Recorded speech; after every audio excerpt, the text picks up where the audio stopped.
fallito maalidhi fallito shaba walaabu maaliti yaatadii labise anganama eedaake bawu yakkabe badiyaa dakii lafa shaba walaabu maaliti yaatadii labise anganama eedaake bawu yakkabe badiyaa dakii lafa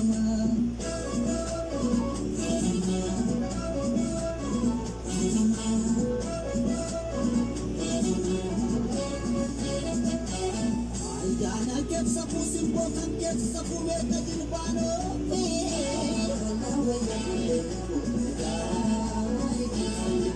Dijana na keli deni tumane kombai ni kafe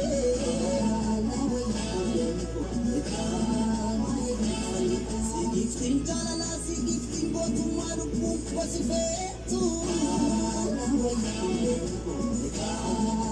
Gifti warra imanu gifti warra kallu malif kan kontatu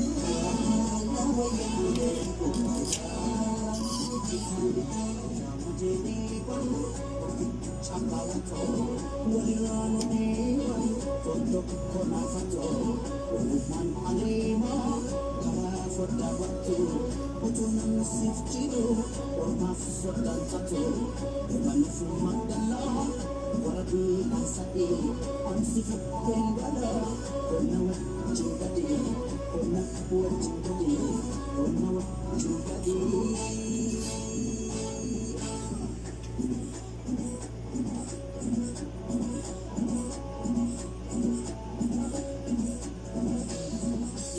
Sitati magaritu ritu ritu fajitni naye isakata muri dantan bakita kami sitiruni sidame sidila sidame sidila sidame sidila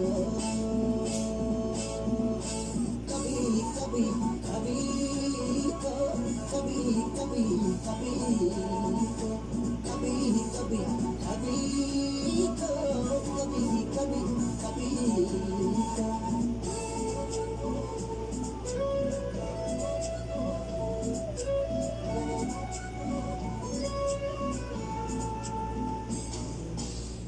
Ada fiado keti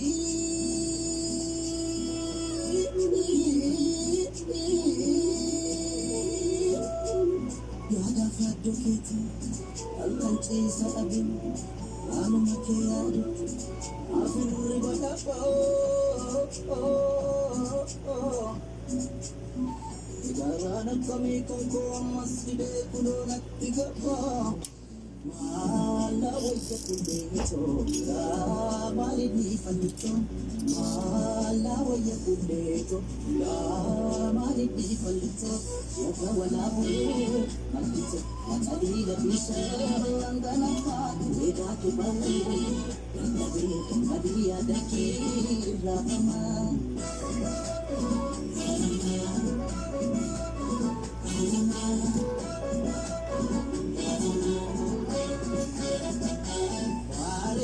Kesan botu masa ke mukorafatu la waya ko sani kota gadame sabate asani warkito la waya sidangam jala sidangam botu maluku posifetu la waya warra yettu gifti warra babbo malif kan kontatu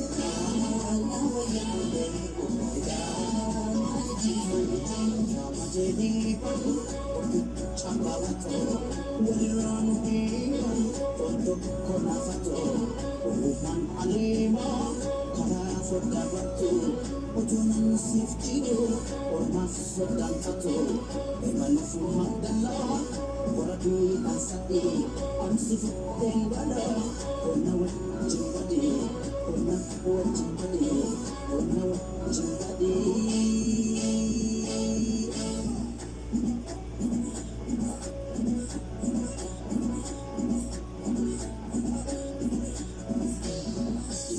Sitati magaritu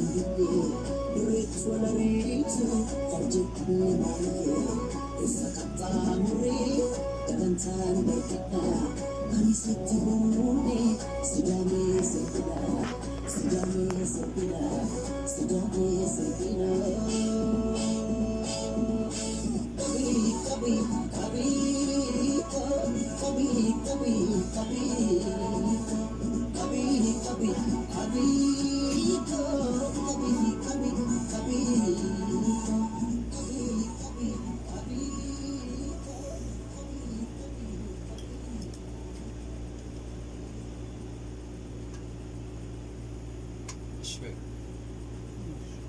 ها سكر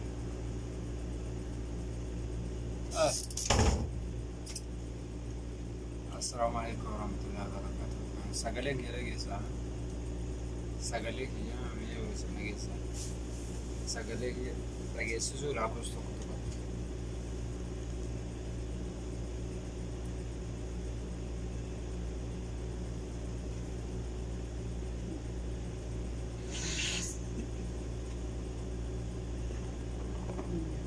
ها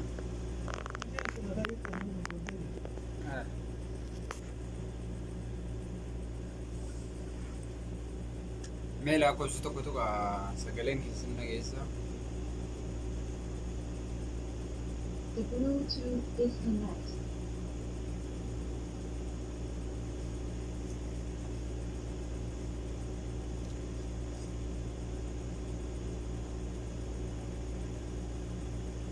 جيلان سجلين كيان رجيسا مي لا كوسو تو كناتو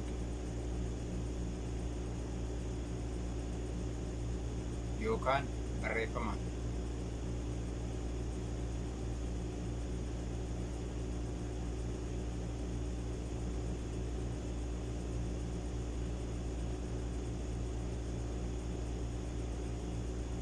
maybe رجيسا رانا فكاتي. السلام عليكم ورحمة الله وبركاته. أكم نججرتو إمان ورمو ديكيزانو ورا أمة مسلماتين بقيتين زنجي جرا أسرت أنسي وانكو كما ديكوسي سموتي كيست رفته ديكشويسي أمة ورمو دار في إبسو برباده wanti kun maali wanni ibsu barbaadu oga jettanii gaafiin dhiyeessitan taatu waa'ee tokko lama sadi jedhee hanga shanii waan xiqqeessee ibsuu barbaadu isiniif ibsa. Hundi keessanuyyuu ilmaan Oromoo xiqqaa guddaa kan keessa jirtan kan ala jirtanii bakka jirtanitti nageenyi koo kan inni irraa buqqa'e simbira haga'u jecha asirratti aansee waa'ee sagantaan kee tokkoffaanii wanni ani irraa dubbachuu barbaadu tokko lammii kennaa kan biyya Saudi Arabiyaa jiranii uummata hidhaa keessatti dararamaa jiranii uummata hidhaa keessatti miidhamaa jiraniif sagalee haa taanuu fi warroota peejii gurguddaa qabutti haa iyyinuuf jechuu barbaade. Akkasumas hawwatii kennatu miidhamaa jira, obboloota kennatu miidhamaa jira, abbootii kennatu miidhamaa jira, lammii kennatu miidhamaa jira, lammii kennatu dhibamaa jira, lammii kennatu achi keessatti du'aa jira.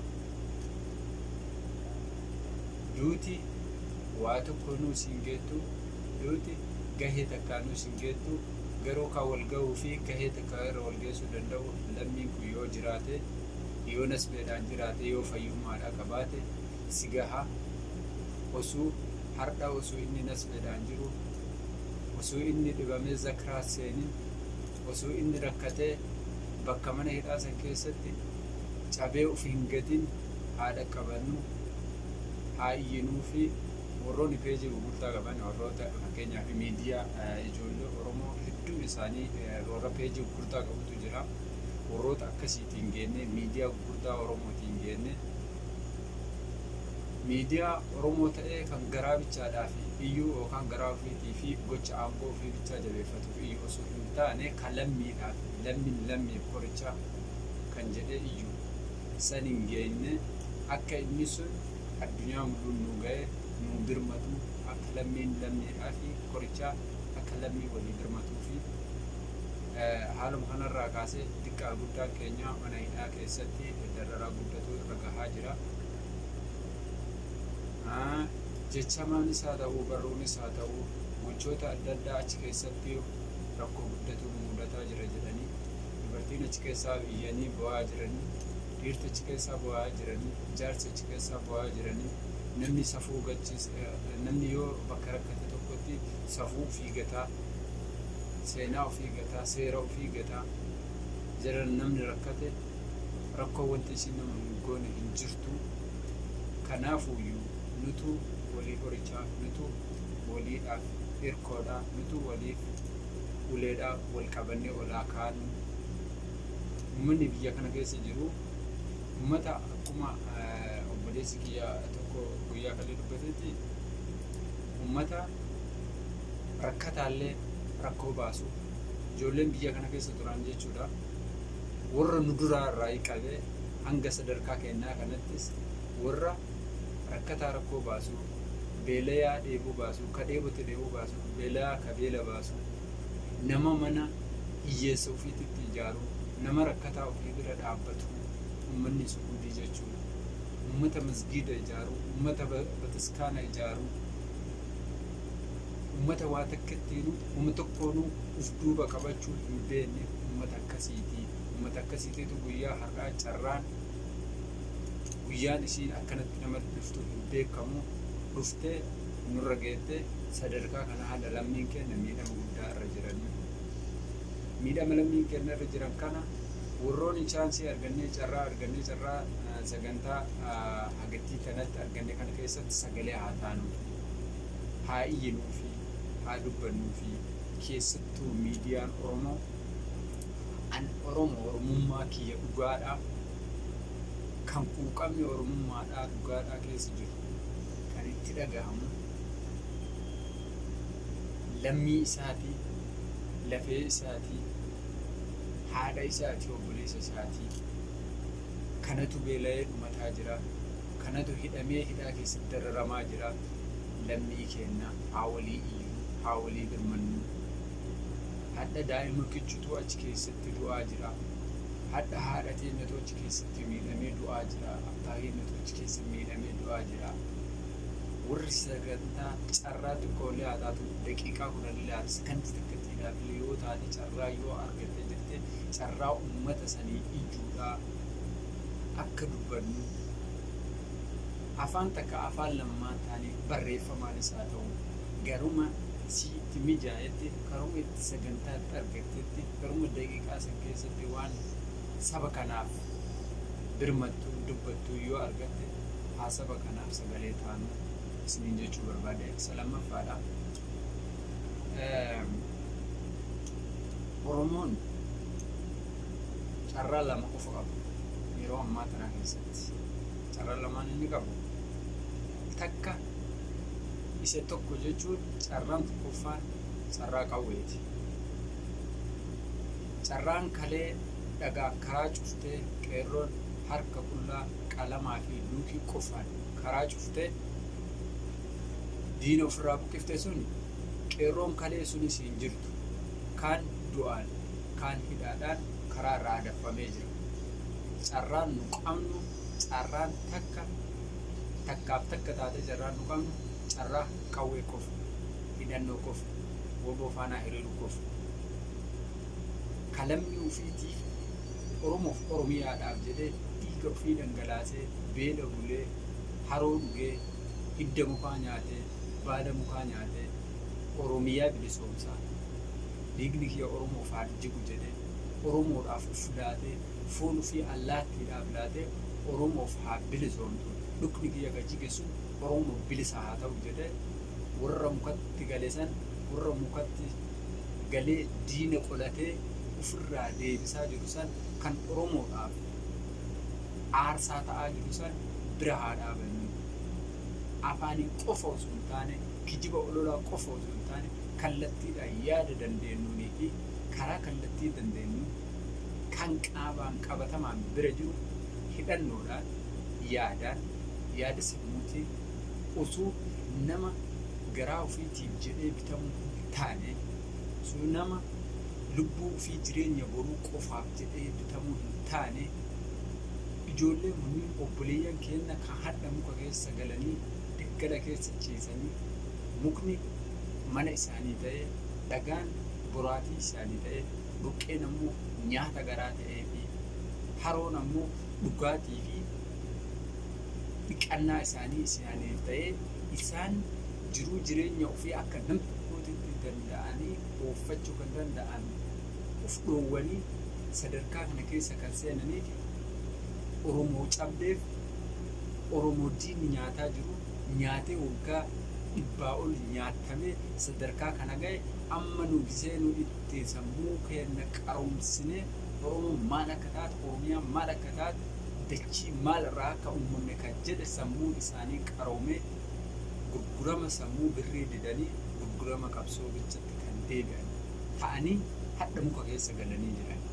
Isaan kana bira dhaabbachuudhaaf tokko Oromummaan, lammaffaadha waan Oromoon walirraa qabdu, sadaffaadha Oromoon seenaa mataa of danda'e waan qabuuf, afraffaadha haala heeraaf seera murtiin akka Afrikaatitti iyyuu kan hundeesse qopheesse sagantaa kana kaa'e uummata Oromoo ta'u. Wanti kun hundi isaanii Oromummaaf Oromiyaan waan sammuu isaan keessatti dagaagdee dubbiin kalee mootummaa abbaa irreessu sammuu keessaa waan baateef sadarkaa kana filannaan isaaniis filannaa qawweetii fi filannaa gaara galuu, filannaa akka bineensaa ta'anii diina ofirraa qolachuu wanni filachiiseef akkuma har'a uummanni kun dhaaba badhaadhinaa ta'es, biltiqinnaa jedhees, obbidiyoo ta'es sagantaa kanarratti wanti uummata Oromoo sadarkaa kanarra geessisiisee nyaachisiisee hanga har'aa diina jalatti kuffisaa jirutti sagantaa garaa malee sagantaa Oromoof Oromiyaa maal akka taate waan hin galiniifitu uummata kanatu hadhallee kaleellee jalee jala deemaa ture, ulee namaa ta'aa ture, hadhallee jalee jala deemee ulee namaa ta'aa jiru. Kan saba guddaa kanallee saarfachiisee salphisaa jiru uummata kalee birriidhaaf jedhee garaa ofiitiif jedhee suufa ofii jijjiirachuuf jedhee jiruu mataa ofii qofaaf osoo lammiif hin taane osoo oduu Oromiyaaf Oromoon ittiin dhagamin, osoo Oromiyaaf Oromoon sammuu isaa keessa hin dhufin, sammuu isaa keessa wanni dhufee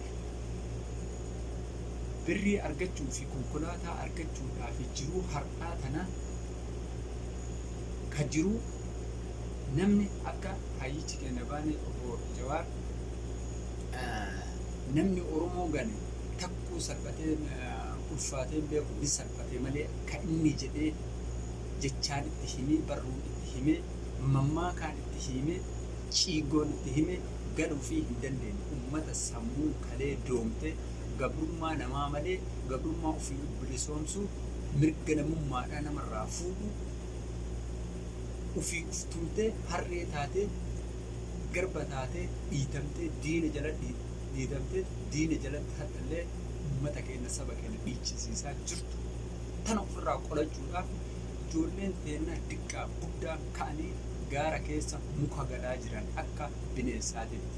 Uummata kana bira dhaabbachuudhaaf tokko qabaatan qabeenyaan, lammaffaadha waliigaltee sagantaa qeerroon nasbee ofiitii fi mataa ofii hidhatanii Oromiyaadhaaf jedhanii dhiiga ofii jissaa jiran kana yoo danda'ame sagantaa gama sammuun itti ajajamteen yaada dandeettu, mallaqaa dinagdeen dandeette, qaamanuu dandeette, hidhannoonuu dandeette, gama dandeettu bira dhaabachuun dirqama Oromoof Oromiyaadhaaf nurra ta'uu qaba. Chaansiin kennu yoo kana hin ta'in, yoo akkuma kalee karaa cufa jettu taa'u taate, karaa cufuu osoo hin taane dhiiga ilmaan Oromoo qeerroodhaa lafa dhangalaafnee awwaalannee akkuma kalee Hacaaluu awwaallisan awwaalannee galuudhaaf ta'e, hayyoota teenallee argachuudhaaf ta'e, yoo sagantaa abaawoon har'a ijoolleen gaara galanii qabsaayaa jiran kana yoo sagantaa isaanii jabeessinee jabaannee jalatti ummata kana hin utubne taa'u taate, ummata kana waliin diina kana ofirraa hin fonqolchine taa'u taate, akkuma Hacaaluu dhabnetti Jawaariif illee dhabuudhaaf qopheessa Oromoo. Dhibbaan dhibbatti isinii haa galu. Afaaniin isin sobdee dabballoonni akkuma kalee isin sobaa turte hadhallee isin sobdee Oromoo badhaadheessine meeqa Oromoon badhaadhee eessa jira? Oromoon guddate eessa jira? Oromoon misoome eessa jira? Oromoo du'e malee, Oromoo ajjeesuu malee, Oromoo cabsuu malee, eessaan cabsinaa malee, jaarraa waggaa dhibbaati kalee saniif deebifnaa malee namni mee Oromoof obbidiyoomaan guyyaa tokkocha Oromoof jettee dhiiga ofii jissite jirti hin jirtu. Hadhallee dhiiga saba ofii jissuu malee dhiiga Oromoof jettee of jissite takkallee hin jirtu. Jiraachuufillee hin deemtu. Sammuu jarri namaan sobdu kana dhoqqee jarri baattee deemtu kana ofirraa dhiqaatii bakka jirtanitti xiqqaaf guddaadhaan. Nu kaa'uun chaansiin kenna akka qabnu tokkocha chaansii takkattii tana qofa bichaa qabnu. Murtii akka hayyoonni ta'e mana hidhaa keessa murteeffattee Oromoon sharafamuu miti, Oromiyaan sharafamuu miti, lamuu ammaa achitti karaa takka itti cufuu miti. Sagantaa takka jaraaf kennu jara waliin dubbachuu dhiisanii qaabsoon teena takkattiin uummata gaaraa kana qofa bichatti dabalamanii gama ta'anii gama danda'anii gama diinagdeetiinis taate. Warri biyya keessa jiru yoo danda'e diinagdee, yoo dadhabe hidhannoodhaan, yoo sammaraa dadhabe ilmaan ofii qaree karaa sanii qajeelchuu qofa chaansiin ta'e Oromoon qabdu. Yoo kana hin taane taatu taate akkuma kalee teennee jara waliinillee asitti dalagaa, asittillee Oromoo waliin dalagaa, nigdii lama dalagannee nigdii lamaan tana keessaa ta chaansii itti nu argamte yoo itti deemna jettani kara badhaadhinnaatitti badhetti hafuudhaaf jettani. Kan dhibbaan dhibbatti isinii haa galu.